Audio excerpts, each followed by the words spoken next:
앞서 창조 공동체에 대해 말씀드리면서 이 성경 안에서 이런 창조 공동체를 암시하고 있는 구조들을 몇 가지 살펴보았습니다.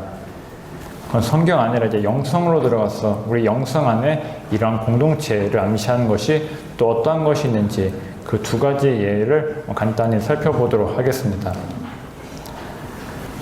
먼저 첫 번째로 볼 분이 수녀님이신데요. 중세시대의 수녀님을 한번 먼저 보겠습니다. 이분은 독일 빙엔 지방의 출신이신 힐데가르트라고 하는 수녀님이십니다.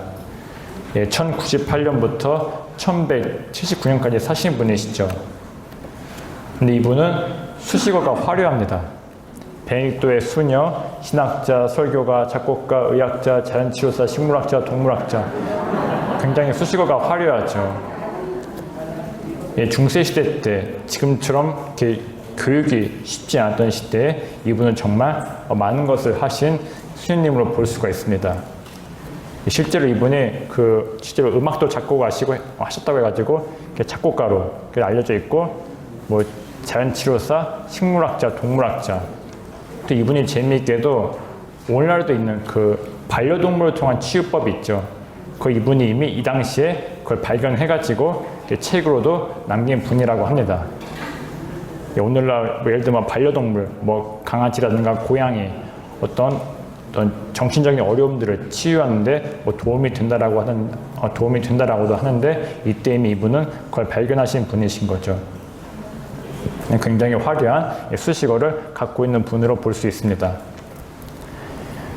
근데 이분의 생애에서 한 가지 특이한 점이 있는데요. 이분은 환시를 봤다고 합니다. 또 환시를 자주 보시고 그 환시들을 이제 그림으로 그리고 그것을 신학적으로 해석하는 그런 작품들을 남긴 분으로 알려져 있습니다. 그래서 이분이 10년 전이었죠. 2012년에 베네딕토 16세 교황님에 의해서 희성이 되셨습니다. 그리고 9월 17일에 이분의 축일을 지내고 있죠. 우리에겐 이날이 성프란치스코 오상축일이죠. 같은 날이긴 하지만은 어쨌든 이분도 9월 17일 이날을 축일로 해가지고 우리 교회의 중요한 성인으로서 공경을 받고 있습니다. 이분이 자신이 체험한 환시를 그림으로 표현했다라고 말씀을 드렸는데, 그럼 한 가지 예를 보도록 하겠습니다. 이 그림의 제목이 이제 우주인간이라는 제목의 그림입니다. 뒤에선 잘 안 보실 수도 있는데요. 보시면 여기가 이제 성녀, 환시를 보고 있는 성녀 자신을 그린 그림입니다. 여기가 아마 하느님을 그린 것 같아요. 하느님 같고 예수님인지도 모르겠습니다. 동그란 우주를 상징한 것 같습니다. 여기 보면 이게 동물 같은 것들이 위, 아래 있고요. 가운데 인간이 있죠. 동그란 우주의 중심에 인간이 있다라고 말하는 것 같습니다. 하느님, 예수님, 우주, 맨 가운데 있는 인간, 이걸 말하고 있는 것이 이 우주인간이라는 그림의 내용으로 볼 수가 있습니다. 이 힐데가르트 성녀, 이분은 기본적으로 우리 인간, 물론 다른 많은 성들도 마찬가지였지만 인간이 바로 이 창조세계의 중심이다라고 이야기합니다. 그 인간이 이 우주의 모든 걸 품고 있는 소우주, 작은 우주와 같다라고 이야기를 합니다. 이렇게 인간이 특별한 존재이기 때문에 우리 인간은 하나님을 찾고 그분을 지향할 의무가 있다라고 이야기를 하는 것이죠. 이분이 쓴 책에서 이렇게 이야기하고 있죠. 인간은 하느님의 가장 완벽한 작품이다. 하느님은 인간을 통해 알려질 것이고 인간을 위해 모든 것을 창조하셨기 때문이다라고 이야기를 합니다. 여기까지 보면 이분은 그냥 굉장히 인간중심적인 생각을 가진 분으로 여겨질 수가 있습니다. 근데 이분의 다른 글들, 다른 책들을 보면은 이분이 인간뿐만 아니라 다른 피조물들, 이 자연 세계에 대해서도 많이 관심을 가지고 거기에 의미를 두신 분이었다라고 볼 수가 있습니다. 이분이 지은 자연 관련된 책 중에 이러한 책들이 있습니다. 원인과 치료, 자연학이라는 제목의 책들이 있습니다. 즉 자연 세계를 과학적으로 탐구한 그 결과를 이렇게 쓴 책으로 볼 수가 있는 것이죠. 이 책의 내용, 우리 인간이 겪는 여러 질병들이 있죠. 그 질병들이 왜 생기는가, 어떠한 징후를 띠는가, 그러한 병들을 치유하기 위해서 자연에서 어떠한 약초들, 치료제들을 구할 수 있는가, 그런 자연의 치유 능력들을 소개한 것이 바로 이러한 책들이라고 볼 수가 있습니다. 이러한 시각, 인간이 병에 걸렸을 때 인간의 병은 어떻게 낫는가, 바로 자연으로부터 자연의 피조물을 통해서 우리 인간이 치유될 수 있다는 생각을 이분은 기본적으로 가지고 있었습니다. 인간을 포함해서 이 자연의 모든 존재들 다 연결되어 있다는 것이죠. 다 연결되어 있기 때문에 마찬가지로 질병의 치료도 자연에서 가능하다라고 이분은 보았습니다. 그렇게 연결되어 있기 때문에 우리 모두가 다 서로 의존하면서 살아가고 있다라고 이분은 기본적으로 생각을 하신 분으로 볼 수가 있습니다. 즉 간단히 본다면은 이런 다른 피조물이 없다면은 우리 인간도 살 수 없다라고 본 것이죠. 아무리 우리 인간이 물론 창조의 중심이고 소우주이긴 하지만은 인간이 병에 걸렸을 때 어떻게 나아야 되는가? 바로 자연에 의존해야 된다는 것이죠. 근데 그러한 자연이 없어진다, 피조물이 없어진다라고 하면은 우리 인간도 살 수 없다라고 생각을 이분은 가졌던 것으로 우리가 볼 수가 있습니다. 그래서 우리 인간 아무리 하나님의 가장 완벽한 작품이고 하지만은 이 자연을 훼손할 권리 그건 있지 않다라고 이분은 본 것이죠. 오히려 우리는 이 자연을 절제하면서 온전히 온건하게 사용하고 더 나아가서 다음 세대에 물려줄 의무를 가지고 있다라고 볼 수 있습니다. 이분은 실제로 이렇게 말씀하셨죠. 하느님이 세계를 창조하셨으니 나는 세계를 해치지 않고 오로지 사용하기만을 원한다네 라고 이렇게 이분은 글을 남겼습니다.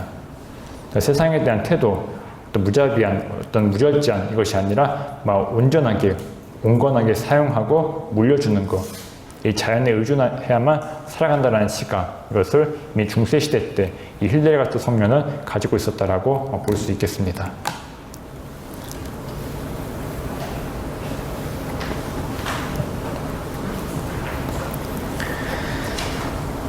또 창조 공동체 관련해서 우리 사부 프란체스코를 빼놓을 수가 없겠죠. 프란체스코 1회 수도의 창설자이시면서 우리 모든 프란체스칸 가족의 사부이신 프란체스코 성인 생태 영성에서 빼놓을 수 없는 중요한 분이라고 할 수 있습니다. 이분이 지닌 피조물의 창가, 이게 잘 알려져 있죠. 1225년에 이분이 이걸 지을 때는 이미 몸의 건강이 많이 안 좋은 상태였습니다. 거의 앞도 보지 못하고 사실상 무슨 종합병원처럼 많은 병들을 달고 지내셨죠. 근데 그러한 육신의 극심한 고통 중에서도 그분은 이런 아름다운 창가를 지었다라고 볼 수가 있습니다. 하나님과의 참된 일치, 바로 이 직전에 그분이 오상을 받았죠. 오상을 받고 1년 뒤에 지은 것이 바로 이 피조물의 창가입니다. 또 주님과의 완전한 일치, 그걸 통해서 어쩌면 그분은 내적인 평화를 찾으시고 내적인 평화에 의해서 그분은 이 피조 세계를 노래하시고 하신 분으로 볼 수가 있습니다. 그래서 이분이 1979년에 요한 바울 2세 교황님에 의해서 이 생태 환경을 증진하는 이들의 수호 성인으로 선포가 되셨죠. 앞서 말씀드렸던 우리 그리스도를 비판한 그 학자가 이 프란체스코를 추천했다고 말씀드렸는데 실제로 교황님이 아셨는지는 모르겠지만은 프란체스코를 생태 환경 쪽에 수호 성인으로 선포를 하셨습니다. 그래서 오늘 우리 그리스도교 안에서 생태 영성 하면은 가장 먼저 떠오르는 그런 성인으로서 공경을 받고 있죠.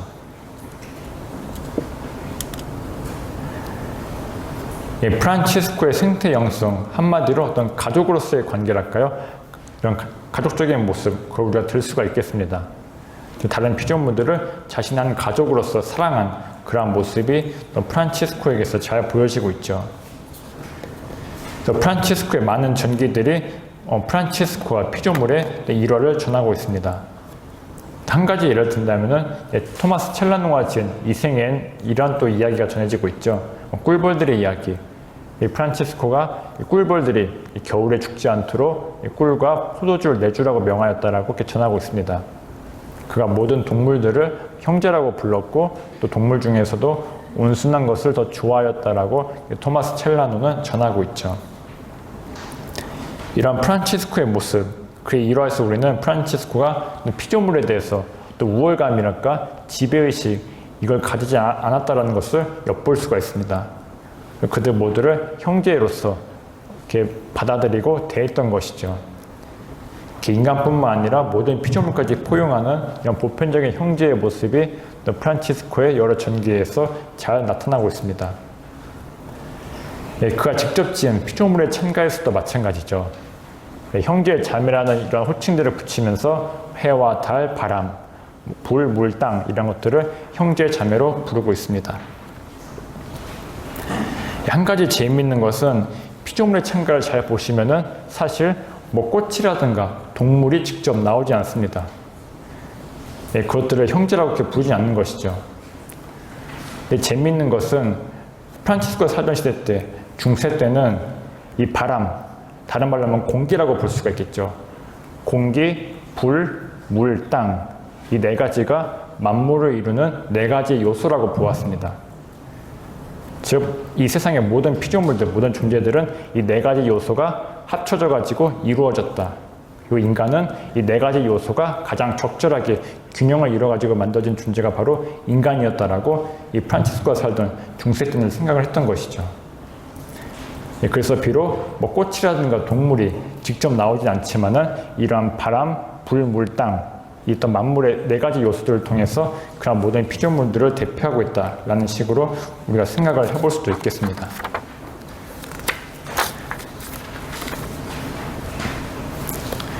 이렇게 프란치스코, 보편적인 형제, 피조물들을 이 자연 세계를 형제로 대한 그런 성인으로 잘 알려져 있죠. 동시에 프란치스코가 받는 가장 큰 오해도 한 가지 있습니다. 프란치스코, 그는 단순히 자연 애호가, 동물 애호가가 아니었던 것이죠. 프란치스코가 가졌던 피조물에 대한 사랑, 그것은 그의 신앙과 뗄 수가 없습니다.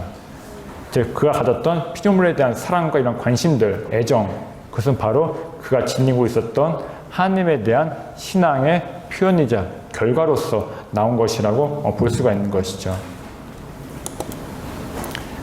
실제로 프란치스코는 하느님 아버지, 그분이 바로 자신을 포함해서 이 모든 피조물의 공통된 원천이다. 우리 모두의 유일한 천상 아버지다라고 이야기를 합니다. 즉, 내가 다른 피조물을 형제, 자매라고 부를 수 있는 것, 그 이유, 그건 바로 하느님이 계시기 때문에라고 볼 수 있는 것이죠. 이 하느님에 의해서 우리 모두가 한 가족으로 묶여있고 연결되어 있기 때문에 그들을 형제, 자매로 부를 수 있다라고 프란치스코는 보았습니다. 프란치스코도 영성이랄까요? 단순히 자연, 동물이 좋다, 꽃이 예쁘다 이것을 끝나는 것이 아니라 더 근본적으로는 하나님에 대한 신앙이 가장 중요한 바탕을 이루고 있다고 볼 수 있습니다. 이러한 하나님을 사랑하고 그분을 찬미하도록 많은 피조물들을 초대한 것이죠. 그의 일화에서도 전해지고 있고 피조물의 참가도 마찬가지로 이러한 피조물들이 우리 모두의 유일한 아버지이신 하나님을 찬미하도록 초대하는 것, 그게 바로 또 피조물의 참가의 내용이다라고 볼 수 있습니다. 피조물의 참가, 단순히 자연이 좋다, 자연이 아름답다 그런 찬미가가 아니라는 것이죠. 이 참가는 우리가 피조물 때문에, 또 피조물 안에서, 또 피조물 통해서 하나님을 찬미한 노래, 그게 바로 이 프란치스코가 지은 피조물의 참가의 의미라고 볼 수 있겠습니다. 이런 식으로 프란치스코가 보여주는 생태 영성, 그것은 단순히 자연과 피조물 거기만 머무르는 것이 아니라 더 나아가서 하나님을 볼 수 있어야 되고 하나님을 사랑하는 것, 그것과 반드시 연결되어야 한다라는 것을 우리가 볼 수 있겠습니다.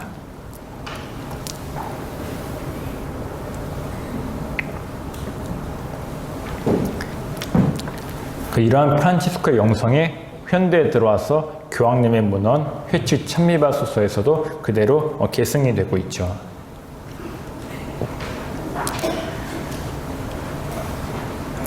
회칙 찬미바소서 교황님께서는 이 보편적인 친교, 우리 인간과 다른 피조물들이 누리는 이 친교에 대해 말씀하시면서 이렇게 우리에게 또 말씀하십니다.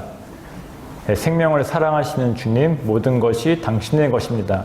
이것이 한 분이신 아버지께서 창조하신 우주의 일부로서 우리는 모두 서로 보이지 않는 끈으로 연결되어 있고 일종의 보편 가정, 거룩하고 사랑이 넘치며 겸손한 존중으로 우리를 채우는 숭고한 친교를 함께 이룬다는 확신의 근거입니다. 라고 교황님이 회치 89항에서 말씀하시죠. 생명을 사랑하시는 주님, 모든 것이 당신의 것입니다. 자연세계, 이 우주의 주인은 바로 하나님이시다라고 이렇게 이야기하는 것이죠. 그 하나님을 중심으로 우리가 보이지 않는 끈으로 연결되어 있다. 그래서 우리가 하나의 보편 가정, 친교를 이룬다라고 교황님이 말씀하십니다. 프란치스코 성인이 하나님을 중심으로 우리가 연결되어 있고 형제 자매라 불렀던 것과 마찬가지로 교황님도 하나님을 중심으로 우리가 연결되어 있고 또 친교를 이룬다라고 이렇게 말씀을 하시는 것이죠.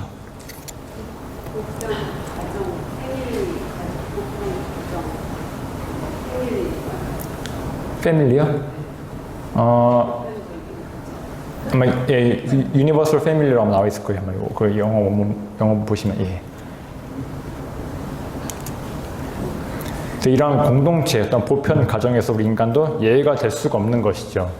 우리도 이 공동체의 일원이고 이 공동체에 의존해서만 살 수 있는 존재다라고 볼 수 있습니다. 그래서 교황님도 말씀하시죠. 우리는 이 자연의 일부다. 또 우리가 자연에 속함으로 자연과 끊임없는 상호작용을 합니다라고 말씀하십니다. 우리가 자연의 일부이고 자연에 의존해서 살고 있기 때문에 우리가 가져야 할 태도, 우월감이 아니라 겸손의 자세가 필요하다라고 볼 수 있는 것이죠.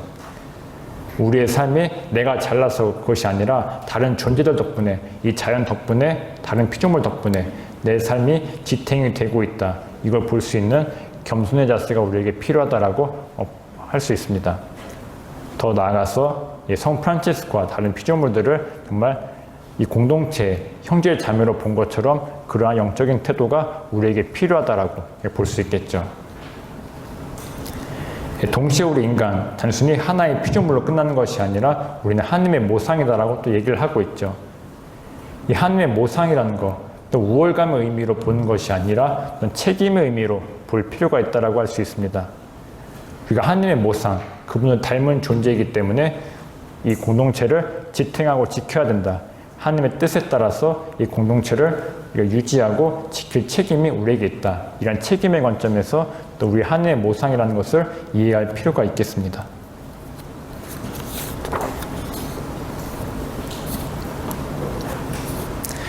이러한 친교, 피조물과의 친교를 많이 교황님이 강조하시죠. 근데 이러한 친교가 다른 인간에 대한 무관심과 배척을 정당화하는 건 결코 아니라고 여러 차례에 걸쳐서 우리에게 강조하십니다. 이렇게 말씀하시죠. 또 생태론적 접근, 참된 생태론적 접근은 언제나 사회적 접근이 되어야 된다. 이 모두가 지구의 부르짖음, 또 동시에 가난한 이들의 부르짖음 모두에 귀를 기울여야 한다라고 말씀하십니다. 또 이렇게 말씀하시죠. 인간에 대한 온유, 연민, 배려, 이게 없다면 자연의 다른 피조물과도 친교를 이룰 수 없다라고 말씀하십니다. 환경보호라는 것, 이것은 인간에 대한 사랑, 또 인간 사회 문제들을 해결하는 것, 그것과 별개가 아니라는 것이죠. 그 모두와 연결이 되어 있다라고 교황님은 우리에게 강조하십니다.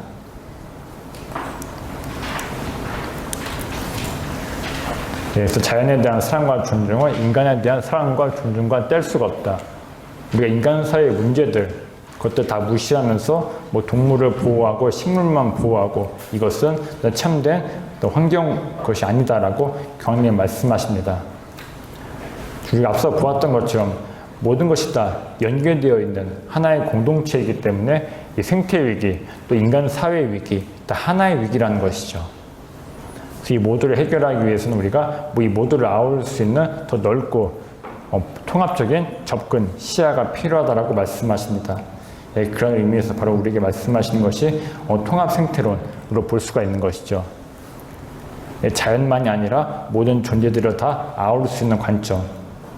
프란치스코 성인, 단순히 자연만 좋아하시는 분이 아니라 또 자신의 형제들, 또 가난한 이들, 이 모든 사람들과 함께 평화를 이루고 모든 피조물과 또 모든 사람들과의 평화를 노래한 분이 바로 프란치스코였습니다.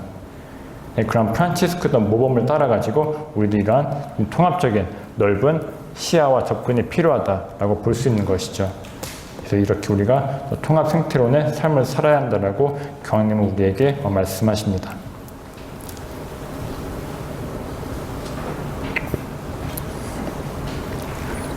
이 통합 생태론, 이것이 교황님에 의해서 처음 나온 것처럼 보이지만은 사실 내용은 그 이전부터 이미 우리 교회 안에서 강조가 되어 왔습니다.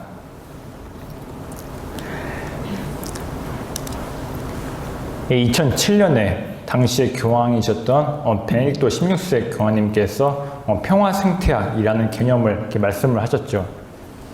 그래서 이렇게 말씀하십니다. 환경을 무시하면 인간의 공존을 해치고 그 반대의 경우도 마찬가지다.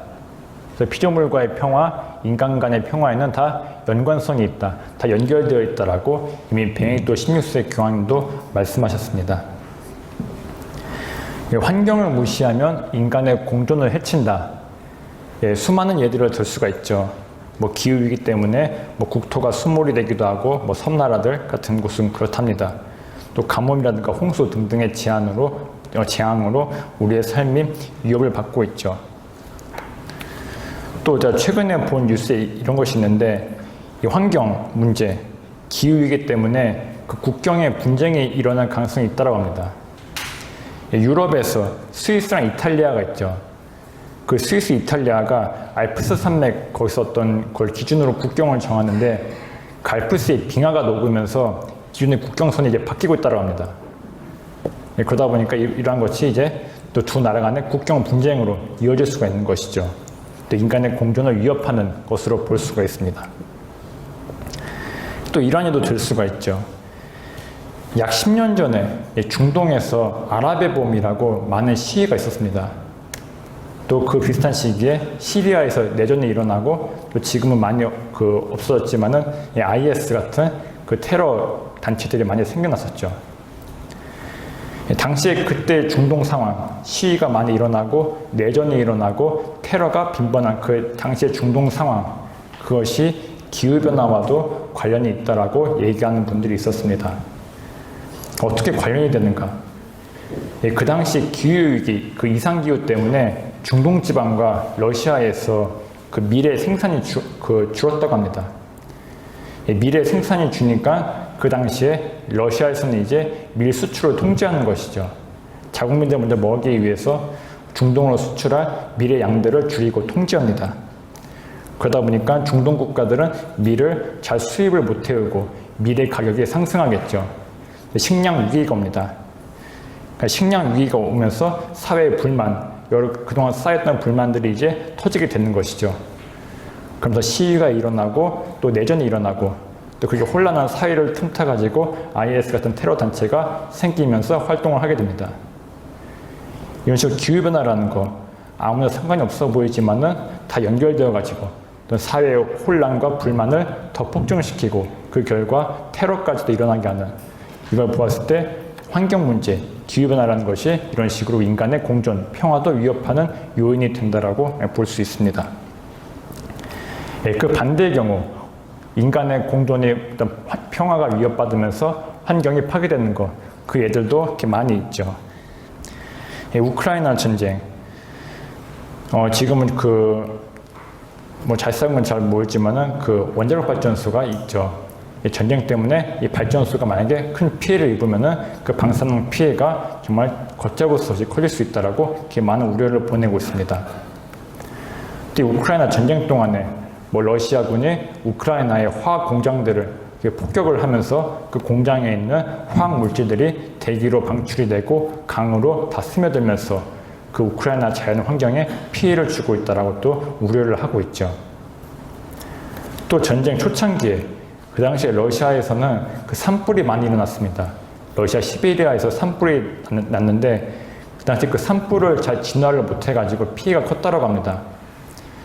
왜냐하면 러시아에서는 그 시베리아가 굉장히 크기 때문에 산불을 끌 때 소방관들만이 아니라 군대까지도 투입을 해가지고 산불을 꺼야 됩니다. 그 당시에 전쟁 때문에 산불 끄는 걸 지원할 그 군인들이 다 전쟁에 가다 보니까 산불을 끌 인력이 부족한 것이죠. 그러다 보니까 시베리아 산불이 빨리 진압이 못되고 더 커지면서 그만큼 숲이 더 파괴되고 그 결과 기후위기가 더 가속화되는 위험을 이렇게 주었다라고 얘기합니다. 이것이 인간의 어떤 평화가 깨지는 것, 그것이 환경에도 영향을 주는 것을 우리가 보고 있는 것이죠. 경험님의 이 말씀, 피조물과의 평화, 우리 인간과의 평화, 이건 다 연결이 되어 있다는 것을 우리가 볼 수 있겠습니다. 그 이 모든 평화, 바로 하나님과의 평화를 전제한다라고 이렇게 말씀을 하시죠. 그래서 우리가 맺어야 할 평화, 하나님과의 평화, 하나님과의 관계, 인간과의 관계, 피조물과의 관계, 이 모두가 다 연결이 되어 있고 이 세 가지의 관계를 우리가 다 회복해야 한다라고 교황님은 우리에게 말씀하십니다.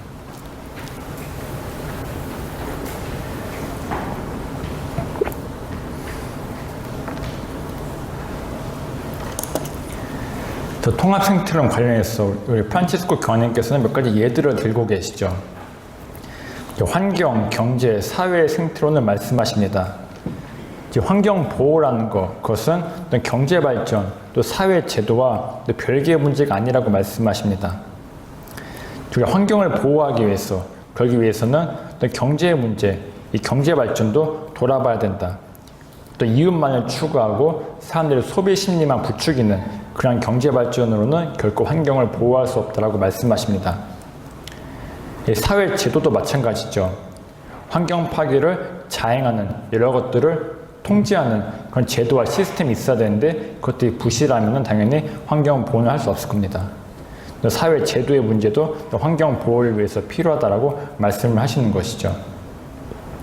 그러한 관점 이미 2007년에 나왔다라고 볼 수 있습니다. 베네토 16세 교황도 비슷하게 말씀을 하시는 것이죠. 또 발전이라는 것, 우리 인간이 이루어야 될 발전, 그것은 이 도덕적인 차원, 종교적인 차원을 무시하고 이 기술, 경제에만 국한되면 안 된다라고 말씀하십니다. 우리 교회에서 가르치는 발전이라는 개념, 우리 그리스도교는 발전을 긍정합니다. 우리의 삶을 더 낫게 하고 더 좋게 만드는 것, 그러한 발전은 당연히 우리에게 주어진 중요한 책무다라고 우리 교회에서는 가르칩니다. 대신 중요한 조건이 있는 것이죠. 우리 교회에서 말하는 발전은 단순히 경제 발전, 기술 발전 이것이 아니라 바로 도덕, 윤리가 함께 발전하는 것을 우리 교회에서는 가르치고 있습니다. 그러한 발전, 이런 인간의 어떤 도덕과 종교, 윤리가 발전하지 않으면 그것은 참된 의미의 발전이 아니다라고 보는 것이죠. 우리가 발전이라는 것, 그 개념을 새로 정의해야 된다라고 프란치스코 교황님은 말씀하십니다. 참다운 발전이라는 것, 단순히 이윤을 늘리고 경제 지표를 상승시키고 아니면 다 획일적으로 똑같이 서구 이런 문화를 따라가고 그것이 아니라고 말씀하시는 것이죠. 발전이라는 것, 다소 경제 지표의 상승이 더디더라도 더 나은 세상, 더 높은 삶의 질을 이뤄야 한다라고 말씀하십니다. 우리의 삶의 질을 고려하는 발전, 동시에 도덕과 윤리도 함께 발전하는 그러한 것들, 그걸 통해서 우리가 참된 진보로 나아가야 한다라고 말씀하시는 것이죠.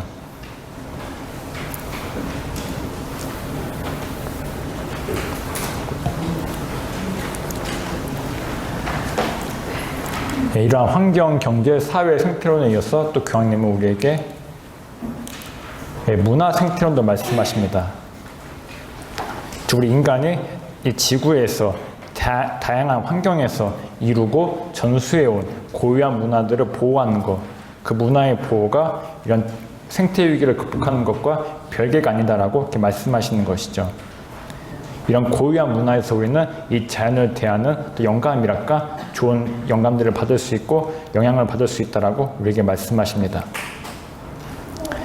몇 가지 예를 든다면 이런 것들을 쓸 수가 있겠죠. 고유한 문화, 예를 들면 그 북미 지역에서는 원주민 사회, 원주민들이 가지고 있었던 자연에 대한 어떤 경이로운 감각들이 있습니다. 실제로 북미 어떤 원주민 사회에서는 아기가 태어나면은 그 아기를 데리고서 자연에 가서 자연에다가 그 아기를 소개하는 의식을 하는 그런 원주민 사회가 있었다고 합니다. 이러한 모습들, 어떤 인간이 자연에 소속되어 있다는 그런 것들을 가르쳐주는 모습이다라고 볼 수가 있겠죠.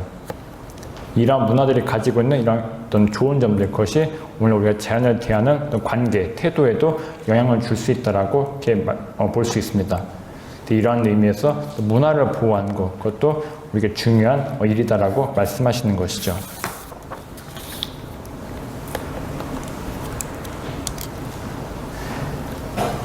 캐나다에는 이런 원주민 사회가 있습니다. 어떤 원주민 사회에서는 그 연어를 주식으로 하는 그 원주민 사회가 있는데, 그 연어를 잡을 때 그 해에 처음으로 잡는 연어가 있으면은 그 연어를 온 공동체가 다 함께 먹습니다. 그리고 먹고 남은 이 연어의 뼈, 가시들을 잘 모아가지고 다시 강으로 돌려보내는 그런 의식을 하는 원주민 사회가 있다고 합니다. 또 연어에 대한 존중, 더 나아가서 자연에 대한 존중을 보여주는 문화인 것이죠. 우리가 연어를 잡아서 연어를 함께 먹지만은 남은 것은 자연에 돌려준다. 우리 원주민 사회가 자연에 의존하고 있고 연어에게 의존했고 이 연어 덕분에 우리 공동체가 살 수 있고 했다. 이러한 자연에 대한 감각이랄까요? 어떤 소속감, 그것을 보여주는 문화라고 볼 수 있습니다. 이런 문화들이 살아남았을 때 우리가 자연을 대하는 모습들에도 영감을 줄 수 있다라고 이렇게 볼 수 있는 것이죠. 또 교황은 우리에게 일상생활의 생태론을 말씀하십니다. 우리 일상생활, 도시 환경이라든가 주거 문제, 교통 문제, 이 모든 것들이 다 환경 문제와도 연결이 된다라고 말씀하시는 것이죠. 일상생활 속 우리 여러 문제들, 우리가 겪는 여러 문제들이 해결이 돼가지고 우리의 삶의 질이 더 나아질 때, 그때 우리는 인간관계 안에서도 더 따뜻한 관계들이 자랄 수 있고 공동체 의식이 커질 수 있다라고 말씀하십니다. 그런 것들이 더 나아가서 자연과 피조물에 대한 사랑과 관심으로 이어질 수 있는 것이죠. 나 자신의 삶이 지금 어렵고 힘들 때, 그때는 우리는 어쩔 수 없지만은 이 자연과 피조물을 보지 못합니다. 내 삶이 좀 더 안정되고 나아질 때 우리는 더욱더 이 자연과 다른 존재들을 볼 수 있는 여유와 눈이 생기는 것이죠. 그걸 보았을 때 우리 일상에서 겪는 여러 문제들, 이것들을 해결하는 것, 그것도 우리가 공동체 의식을 키우고 더 나아가서 자연과의 어떤 공동체 의식을 키우는 데에도 영향을 준다라고 볼 수 있겠습니다. 더 나아가서 우리에게 공동선과 연대에 대해서도 말씀을 하시죠. 가난한 사람들, 교황님은 우리에게 가난이들과 연대를 여러 차례 거쳐서 강조하십니다.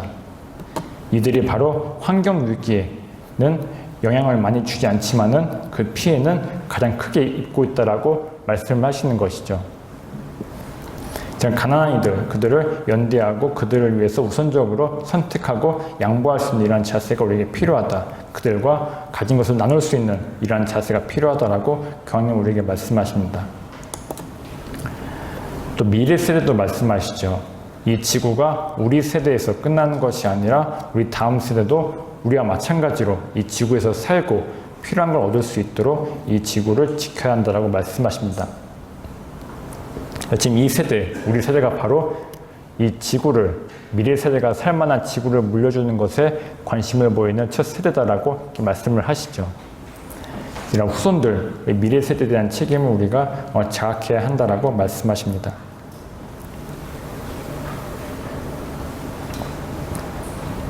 이러한 통합 생태론의 삶, 더 나아가서 가난한 사람들, 또 미래 세대, 그 연대하는 삶을 통해서 우리가 더 나은 삶, 회개의 삶을 살아야 한다라고 교황님이 우리에게 말씀하시는 것이죠. 그러한 통합 생태론을 살기 위한 생태적 회개라는 것이 어떠한 것인지를 마지막으로 그 의미를 살펴볼 필요가 있겠습니다. 생태적 회개, 많이 듣고 있는 말이죠. 이 말이 처음 쓰인 때는 바로 2001년에 이 말이 처음 등장했습니다. 당시에 요한 바울 2세 교황님께서 일반 신자들을 만나신 그 자리에서 하신 말씀에서 이 생태적 회개란 말이 처음 쓰였다라고 볼 수 있습니다. 이 당시에 교황님께서 이런 회개를 말씀하시면서 우리 모두가 바로 이 피조물에 대해서 하나님의 온유함을 드러내는 그분의 청지기가 되어야 한다라고 촉구하셨죠. 그래서 생태적 회개라는 것, 그 의미를 정리한다면 이렇게 볼 수 있겠습니다. 하느님, 그분은 바로 이 모든 것, 이 모든 피조물의 창조주로 인식하고 또 받아들이고 또 우리가 하느님과 이웃, 또 피조물과 손상된 관계를 회복하면서 겸손하고 진실된 통회의 정신으로 하느님을 향하는 것, 그게 바로 생태적 회개의 의미다라고 볼 수 있겠습니다. 즉 관계를 회복하고 궁극적으로 하느님을 향하는 것, 그게 우리에게 필요하다라고 볼 수 있는 것이죠.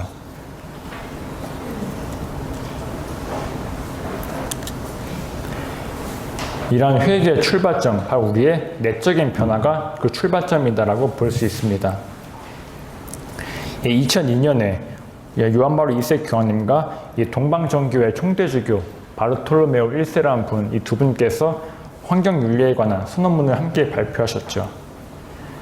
여기서 이렇게 말씀하십니다. 우리에게 요구되는 것은 하느님의 창조 계획의 관점 안에서 우리 자신과 우리 서로 그리고 우리를 둘러싼 세상을 바라보려는 새로운 노력과 참여입니다. 우리가 근본적이고 철저한 내적 회개를 통하여 생활 방식을 바꾸고 환경을 고갈시키는 소비와 생산 방식을 고칠 때에만 우리가 경제적, 기술적 차원에서 해결책을 찾을 수 있다라고 말씀하시죠.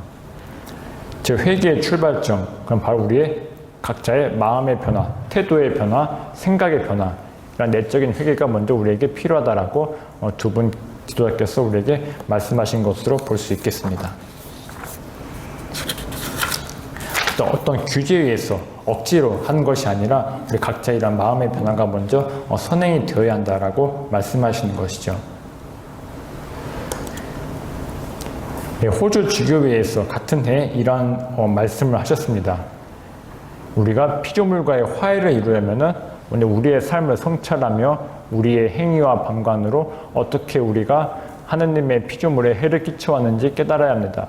우리는 회개, 곧 마음을 바꾸는 경험이 필요합니다라고 말씀하십니다. 즉 회개라는 것, 우리의 마음을 바꾸는 이 경험이 우선되어야 한다라고 말씀하시는 것이죠. 베네딕토 16세 교황님도 한 연설에서 말씀하십니다. 우리가 우리 자신보다 더 높은 법정이 있다는 것을 더 이상 인식하지 못하고 우리 자신 이외에 아무것도 보지 못한다면 피조물의 착취가 시작됩니다라고 말씀하십니다.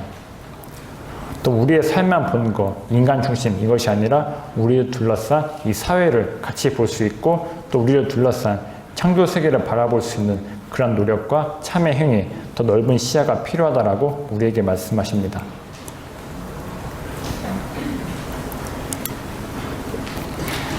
프란치스코 교황님도 회개에 대해서 말씀하시죠. 이 생태적 회개라는 것, 그것은 어떤 한 개인의 변화가 아니라 더 나아가서 공동체 회개가 되어야 한다라고 말씀하십니다. 즉 환경에 관심 있는 몇 명만 하는 것이 아니라 지금 이 시대에는 모두가 참여하는 그런 결집, 일치된 노력이 필요한 것이 바로 이 생태적 회개라고 말씀을 하시는 것이죠. 우리 모두가 참여해야 한다라고 우리에게 말씀하고 계십니다. 그 이러한 회개를 살기 위해서 5가지의 태도가 우리에게 필요하다라고 말씀하십니다. 먼저 감사와 무상성의 태도로 될 수가 있습니다. 이 세상을 하나님이 주신 선물로 인식하고 이 세상을 감사하게 바라볼 수 있는 그러한 자세가 필요하다라고 말씀하시는 것이죠. 우리 인간이 무언가를 잘해서 주신 어떤 보상 이것이 아니라 무상으로 우리에게 주신 선물과 같다. 이 세상을 그러한 하나님의 선물로 인식하고 감사하는 마음을 가지는 것이 필요하다라고 교황님 우리에게 말씀하십니다. 또 우리에게 필요한 자세, 희생의 정신, 관대함의 정신을 말씀하시죠. 그래서 마테오복음의 한 구절을 인용하십니다. 숨은 일도 보시는 내 아버지께서 너에게 갚아주실 것이다. 우리가 하고 있는 실천들, 회개의 노력들, 지금 당장은 알아주는 사람이 없고 아무런 결실도 없는 것처럼 보이지만은 그 모든 것을 하나님께서 보고 기억하시고 갚아주신다.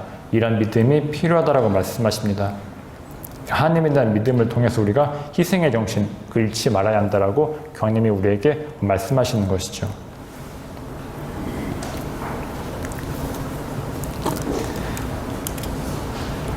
우리가 앞서 보다 친교의식, 우주적인 친교, 보편적인 친교도 빼놓을 수가 없습니다. 우리 인간이 다른 존재들과 분리되어 있는 존재가 아니라 연결되어 있는 존재다. 이런 유대감을 회복해야 한다라고 말씀하십니다. 또 이 회개의 삶을 살기 위해서 각자의 창의력과 열정 필요하다고 말씀하시죠. 내가 가지고 있는 고유한 능력들, 기술, 지식 등등 내가 가지고 있는 탤런트들 그것들을 증진시키고 발휘할 수 있는 장, 그것이 바로 이 생태적 회개의 삶이 되어야 한다라고 말씀하십니다. 마지막으로 이러한 회개의 삶, 그것은 바로 우리 신앙에서 비롯된 책임감에 따라 해야 한다라고 말씀하시는 것이죠. 나의 영광이라든가 어떤 지배의식, 이것이 아니라 우리 신앙에서 나와야 된다. 마치 프란치스코 성인이 하나님께 대한 신앙으로 피조물을 살아간 것처럼 우리도 하나님께 대한 우리의 신앙으로부터 이런 회개의 삶을 살아야 한다라고 교황님은 우리에게 말씀하십니다.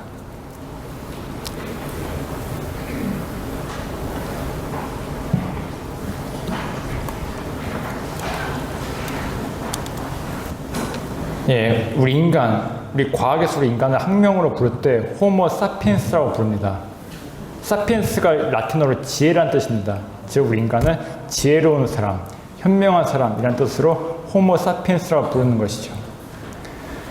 앞서 봤던 이 교수님, 우리나라에서 제일 권위 있는 생물학 분야의 최재천 교수님이신데 이분이 하시는 말씀이 우리 인간은 더 이상 호모 사피엔스가 아니다. 우리는 호모 심비우스가 되어야 한다고 말씀하십니다. 심비오스, 공생입니다. 공생, 함께 사는 것.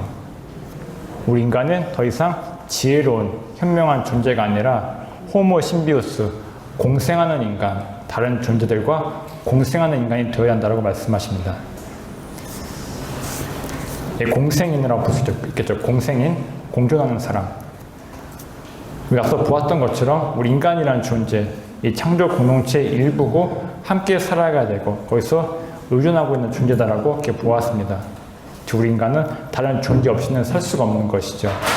자연의 일부로서 함께 살아가는 공존, 공생의 정신이 그 어느 때보다도 필요한 시기라고 볼 수가 있습니다. 이랑 공존과 공생, 그것은 우리 신앙과도 다 연결이 되는 것이죠. 우리 신앙에서도 프란치스코의 예, 힐데가르트 성령의 예, 또 성경의 예들을 보았지만은 다른 존재들과 함께 살아가는 공존과 공생의 가치를 우리 신앙도 많이 가르치고 있습니다. 이러한 가치, 우리가 함께 사는 것의 가치, 우리가 회복해야 되는 시기다. 이러한 가치를 통해서 우리가 오늘날 생태위기를 극복하는 데 노력해야 된다라고 볼 수 있겠습니다. 또 호모 심비우스, 공생인, 더 이상 우리가 현명한 사람, 그것이 아니라 공생하는 사람, 겸손의 자세, 겸손의 모습으로 다른 존재들의 가치를 인정하면서 함께 살아가는 그런 삶의 모습을 추구해야 한다라고 볼 수 있겠습니다.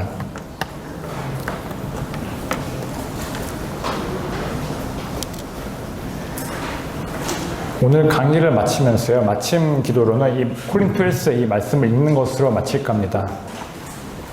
네, 코린토일서 12장의 말씀인데요. 이 코린토서 12장의 말씀은 이런 내용입니다. 바오로 사도가 그리스도교 공동체의 일치에 대해서 얘기합니다. 이 공동체는 여러 은사들로 이루어져 있다. 이 여러 은사를 지닌 사람들이 함께 일치를 이루어가지고 그리스도의 몸을 이룬다라고 바오로 사도가 이야기를 합니다. 근데 바오로 사도가 얘기한 이러한 교회 공동체 일치, 이거 오늘날 우리에게도 해당이 되는 것 같습니다. 바로 지구라는 하나의 공동체 일치, 그걸 위해서 우리에게 필요한 필요한 모습인 것이죠. 우리 교회 공동체 안에 다양한 사람들이 있습니다.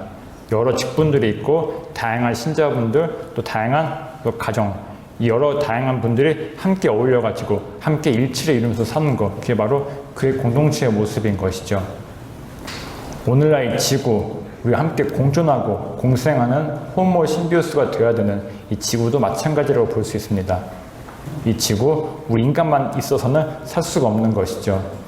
우리 인간과 다양한 피조물들이 함께 어우러져서 함께 살아야 된다. 함께 살면서 또 일치, 균형과 또 조화, 이걸 이룰 때 이 지구라는 공동의 집이 유지가 되고 지탱이 될 수 있다라고 볼 수 있습니다.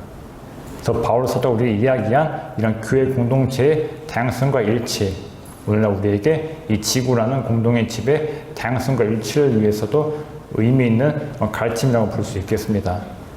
우리가 지금 이 시기, 이 생태 위기의 시대를 살고 있고 또 우리가 회개의 삶, 생태적 회개의 삶을 살아야 되는 이 시기에 다양성의 가치, 또 일체의 가치를 돌아보면서 우리가 함께 살아가는 그런 문화, 이 생명의 문화를 우리가 살 수 있도록 주님의 은총을 청하고 또 영감을 얻을 수 있도록 우리 사부 프란치스코의 전구를 청해야겠습니다. 그래서 오늘 강의를 마치면서요, 제가 이 구절들, 이 코린토서 10장의 말씀을 읽으면서 오늘 모든 강의를 마치는 것으로 하겠습니다.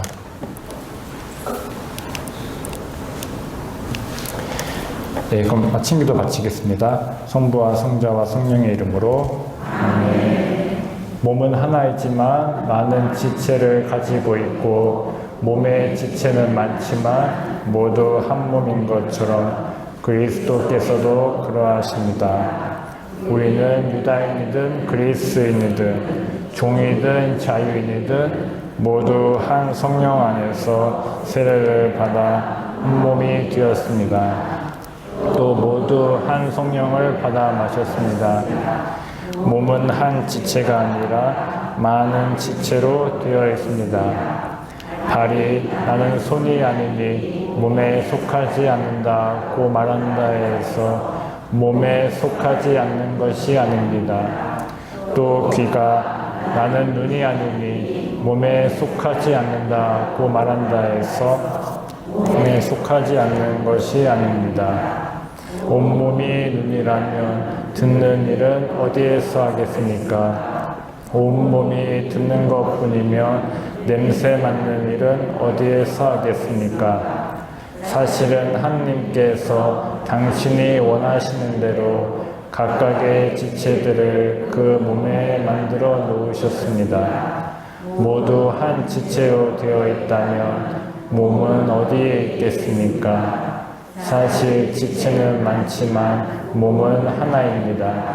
눈이 손에게 나는 내가 필요 없다 할 수도 없고 또 머리가 두 발에게 나는 너희가 필요 없다 할 수도 없습니다. 한 지체가 고통을 겪으면 모든 지체가 함께 고통을 겪습니다. 한 지체가 영광을 받으면 모든 지체가 함께 기뻐합니다. 여러분은 그리스도의 몸이고 한 사람 한 사람이 그 지체입니다. 영광이 성부와 성자와 성령께 성부와 성자와 성령의 이름으로 아멘.